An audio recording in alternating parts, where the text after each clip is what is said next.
নমস্কাৰ। পাঠ কৰিবলৈ লৈছোঁ কবিতা মোৰ প্ৰিয় শেৱালিৰ পাখি। শেৱালিৰ স্নিগ্ধ সুবাসে সুন্দৰাইছে তোমাৰ হাত, যেন হেৰাই যাম প্ৰকৃতিৰ অকৃত্ৰিম নীৰৱতাৰ নিচাত। শেৱালি পাখিক সুধিবাচোন সহ্য কৰাৰ ক্ষমতা কিমান, নিজক তিয়াই পোৱা পৰিণামৰ তিক্ততা কিমান। প্ৰতিটো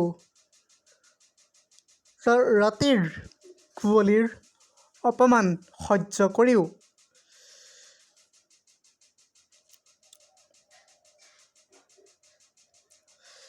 শেৱালি পাহিয়ে নিজৰ সুন্দৰতা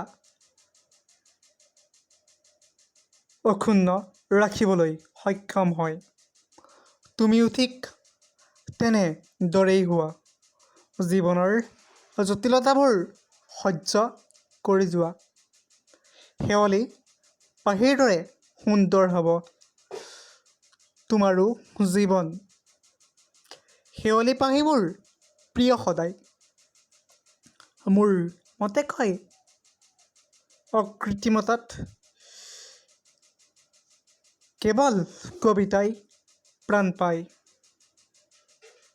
তুমিও কুশলেই থাকিবা সদায়। নমস্কাৰ।